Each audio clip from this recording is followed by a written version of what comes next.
Казан шәһәрендә 2014 елның 15-17 май көннәрендә 2-нче Бөтен дөнья татар хатын-кызлары форумы зур бәйрәм булып узды. Форумга Татарстаннан, Россия Федерациясе төбәкләреннән, чит илләрдән дә үз милләте, теле, мәдәнияте өчен кайгыртып яшәүче татар кызлары, апалары, акабиләре җыелган иде. Барлыгы 500-гә якын кеше. Самара өлкәсеннән региональ дуслык иҗади иҗтимагый оешмасы әгъзалары Әлфия Тәүфыйк кызы Никифорова, Рәзия Гыйбадуллина, Разия Аюпова, Гөлфия Кәримова, өлкә туган тел татар җәмгыяте әгъзалары Альбина Мәхмүтова, Фәния Гыйләҗева, Рима Нуриддинова, Похсим районыннан туган тел татар җәмгыяте әгъзалары Кәүсәр Шәйхетдинова һәм Кәүсәр Латипова шулар арасында булып кайтты.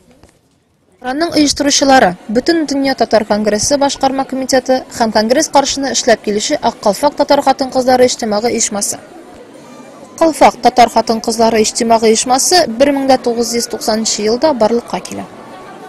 Бүгенге көндә аның яңа сайланган җитәкчесе Кадрия Идрисова булган бүлекчәләрнең эшен торгызу, ныгыту, яңарту, яңа бүлекчәләр ачу белән шөгыльләнә.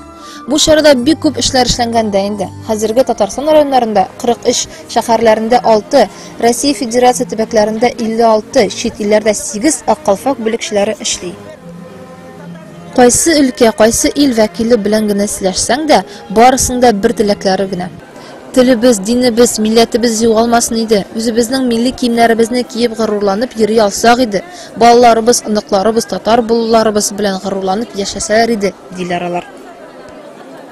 Форум программасы буенча дөньяның төрле почмакларыннан җыелган хатын-кызларыбызга пленар утырышта докладлар тыңлау, фикер алышу мөмкинлеге булды. Шулай ук Казан шәһәрендә татар мәктәп гимназияләрдә тәрбия бирү системасы белән таныштырдылар. Кремль буенча экскурсия уздырдылар. Гөләсгар Камал театрында Ркаил Зәйдуллинның «Үлеп яратты» спектаклен карадылар һәм Сөембикә журналының 100 еллыгына багышланган тантаналы кичәсендә катнаштылар.